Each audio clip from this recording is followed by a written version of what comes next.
আসসালামু আলাইকুম। আজকে শনিবার, মার্চের 7 তারিখ।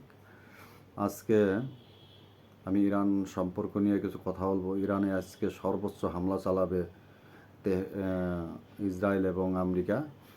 এর ভিতরে তারা ঘোষণা দিচ্ছে যে পারমাণবিক বিদ্যুৎ কেন্দ্র, অর্থাৎ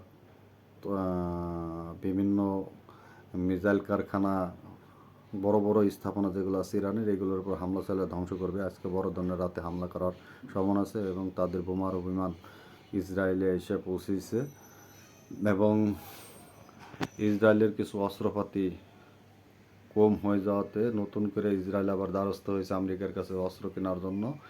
এই জন্য নতুন করে আবার কী করেছে, ওয়াশিংটন আজ তাদের ডিসি পারমিশন দিছে ইসরায়েলের কাছে অস্ত্র বিক্রি করার জন্য। এখন দ্রুতই তারা অস্ত্রগুলো নিয়ে আসবে ইসরায়েল থেকে, ইরান থেকে, আমেরিকা থেকে ইসরায়েলে নিয়ে আসবে এবং তাদের বড় ধরনের হামলা চালানোর একটা পরিকল্পনা আছে। তারা চাচ্ছে ইরানের বড় ধরনের হামলা চালিয়ে তাদের অবকাঠামোগুলোকে ধ্বংস করে দেওয়া এবং যুদ্ধের যে একটা কৌশল, সেই কৌশল তো তারা অবলম্বন করবে আজকে। আর বড় কথা আরেকটু, যুক্তরাষ্ট্রের তোয়াক্কা না করেই ইরানকে সাহায্য করে এগিয়ে এলে রাশিয়ার উপরে হামলা চালাবে এই ঘোষণা দিয়েছেন তাদের একটাই।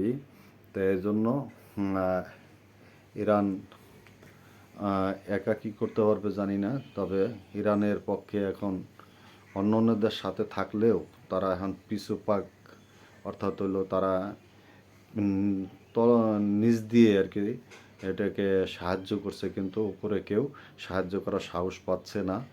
যেমন চীন, রাশিয়া, উত্তর কোরিয়া, তারা শুধু অস্ত্র দিয়ে এবং সাহায্য দিয়ে হয়তো সাহায্য করছে এবং প্রযুক্তি দিয়ে, কিন্তু সচক্ষ তাদেরকে কোনোভাবে সাহায্য করতেছে না। সেই সাহায্য না করার কারণে ইরান কতটুকু টিকতে পারবে আমেরিকার কাছে এটা আমরা জানি, কারণ টিকে থাকাটাই ইরানের জন্য খুব কঠিন একটা ব্যাপার। তবে শুধু অবকাঠামো ধ্বংস করলে ইরান ধ্বংস হয়ে যাবে তেমন না।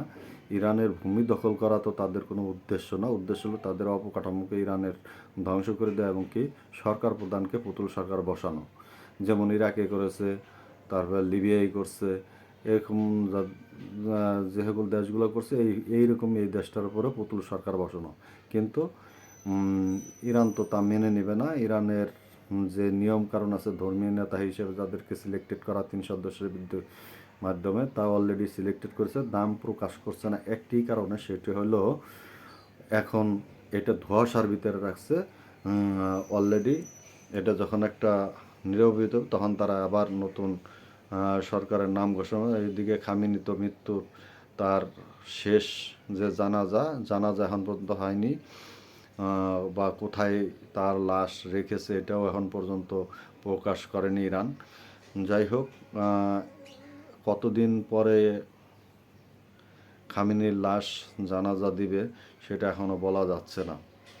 তাই আমি আল্লাহর কাছে দোয়া করি, আল্লাহ তাআলা ইরানকে রক্ষা করুক এবং আপনারাও সকলে মিলে দোয়া করবেন ইরান যাতে রক্ষা পায়। আসসালামু আলাইকুম।